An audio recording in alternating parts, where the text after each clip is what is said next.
I'm Logan Crawford, and right now on Spotlight, we're talking to Andrew Grof. He is the imaginative author of a powerful book. It is called According to My Father. This novel invites readers into a fantastical world where history's boundaries blur, taking us from the Crusades to Renaissance Florence and from wartime Cologne to Freud's Vienna. Join us as we explore this whimsical and profound narrative that challenges our perception of time and truth. We're delighted to have this very talented author join us here today on Spotlight. We thank the team at City of Books for helping us put him in the spotlight today. And we ask viewers like you to support authors like him by subscribing to our channel and by purchasing his amazing book. The links are below this interview. Andrew, so good of you to join us here today on Spotlight. That's nice of you to have me. Great to have you on the show. Tell us what inspired you to write According to My Father and weave this diverse historical tapestry. It's a well, it's a side of sui generis. It's a book that kind of birthed itself. Most of my writing just kind of happens. I have to wait until something clicks in me, and he said, this is what I want to say. This is where I want to go with this. And it has to do with challenges of time, challenges of finding out who you are vis-a-vis other people, vis-a-vis the world. And the best way to do that is to travel through time. And there's a very thin line between what is magical in the world and what is not magical. Either everything is magical or nothing is magical. I once had I once had a teacher, Fremantle, who was a kind of parapsychologist, and she was down in Mexico, and she talked to this young boy who went to get her grandmother, who was in a church, and it was time for dinner, and she was praying and levitating. Hmm. And waited patiently until she came down, and then they started walking, and he said to her, "Grandmother, was that a miracle?" And she shook her head and she bent down, she picked up a blade of grass, and she said, "No, this is a miracle." Hmm. So this is this is where do we draw the line between what is miraculous about life and what is not, and how do we find our place in it? And this is one man's struggle against so-called reality and breaking through the various chains that bind us to that reality and keep us blind to what is magical about life. Amazing, a beautiful explanation. Yeah. Why did you name the book According to My Father? Uh, well, it's a kind of father figure. We always look to the father, rightly or wrongly. In religion, we say our father and so forth. I don't think it should be that way, but it's a kind of an authority. He speaks with the authority of somebody who cares and loves at the same time, which is the ideal father. Uh, and in some ways, there are references to my father, but my father was nothing like that. So it's almost like a breaking away and also an embracing of my father, what he could have been, what he should have been, and the possibility of what we all can be. Hmm. In other words, tackle life head on, but then go beyond the boundaries.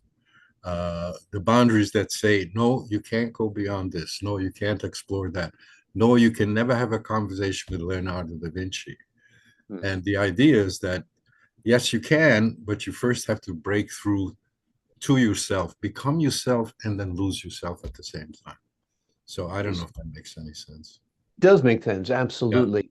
yeah. Tell us about how you balanced the absurdity and the seriousness of life through the character of the narrator's father. I guess you kind of addressed that a little bit there, but Well, it's a sort of a takeoff on one of my favorite authors is Camus, and his idea, he's both a philosopher, but more of a human being than a philosopher. Philosophy finally doesn't get us there. It clears up the misconceptions of language, of reality, and then something else has to happen. So Camus sort of had the idea that you have to go beyond limits and you have to explore. And you have to, in order to find yourself, uh, you also have to leave yourself behind. Mm. And this happens in a very, uh, in a very real sense with this man who struggles against the absurdity of life. I mean, I don't think I'm saying anything new, or I don't think I have to remind people that life basically is absurd. And the meaning that life might have is the meaning that we give to it. So we have to be prepared almost to reinvent life Mm. and to hold that picture against the picture that tries to hold us back and tries to identify us. In other words, this is who you are. You can't be anything else. This is who you are. And uh, the absurdity we have to sort of overcome. And Camus has this wonderful example of a person being punished, endlessly being punished for bringing light to people by having him roll up a rock in the morning, all the way up, only to see it come down in the evening.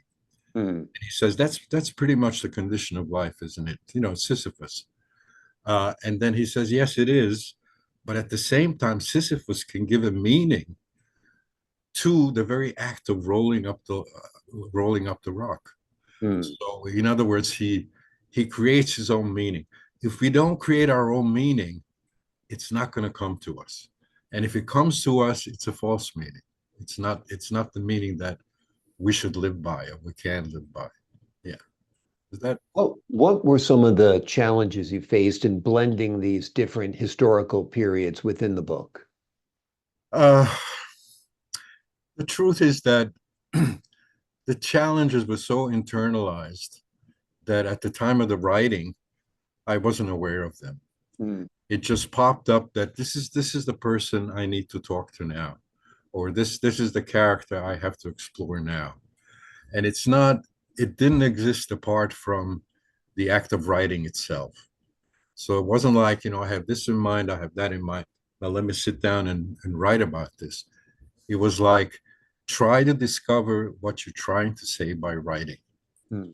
So the very act of writing is the act of discovery. And there's no separation between the writing and what precedes the writing, thinking about the writing. Uh, just as in the best of cases, there's no separation between thinking and speaking. You know, you come out and it either flows or it doesn't flow. Right. Yeah. Does that Oh yeah, answer? absolutely. It's like Yeah. basically inspiration, that it's hard Right. to really nail down exactly what it is. The words just flow, whether they're the written words or Right. the spoken words, but Yeah. And if and, absolutely. and the one thing you can't do is to force it. Yeah. To have I mean, other writers work differently. Every writer works differently. But to have a preconceived notion, this is what I want to do, then already at the beginning you box yourself in. And Absolutely. magic is, and this is a book of, it's a magical book in some ways, Mm. is to break the boxes. And you break the boxes by being open and being aware and just doing it and not thinking about it, just doing it. Absolutely. I don't, What message do you hope readers take away from the book about love, trust, survival? it's more important to love people than to trust people. Mm. And it's more important to love life than to trust life, because sooner or later you're going to get kicked in the ass, either by lovers, either by life. But if you have that life force, that will possibly see you through. And if you fail at the end, that's okay. What's important is that you went on fighting and you went on trying. I mean, the ending is also of the book is kind of a gray area, you know, because life subsumes whatever comes its way, it digests it, and all that kind of stuff. But at the same time, it's up to us to uh, not let ourselves be digested. And the worst digestion is digestion by yourself. If you digest yourself, you're nothing. You can't do anything. So I don't know if Interesting. that makes any You're a sense. novelist and philosopher, much like Albert Camus, no doubt. I I, Uh, I love Cameron. I love Same here. I enjoy all of his works. yeah, This novel that you've written is wonderful, and it is called According to My Father. It right, invites readers into a fantastical world where history's boundaries blur, and right, it takes right, us from the Crusades to Renaissance Florence and right, from wartime Cologne to Freud's Vienna. It right. is a whimsical and profound narrative that will challenge your perception of time and Right. truth.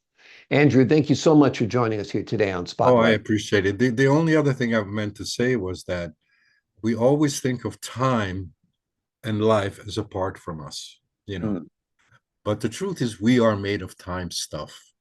I mean, we are time itself. And when death comes, I think it's the end of time. It's not eternal. The notion of the eternal is still a notion of time. But it's that time stuff that we have to explore and we have to kind of cut through. And maybe that's what I was trying to do with the novel.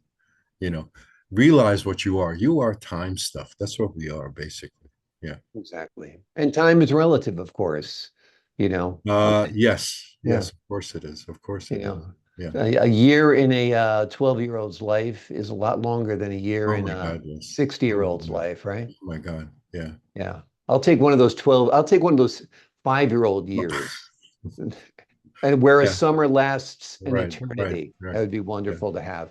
Andrew, thanks again for being our guest. To the folks at home, I'm Logan Crawford, thanking you for your time. Thank you. Thank you Uh, for your time too. I appreciate it. I Thank you very much. appreciate your time. Thanks, folks.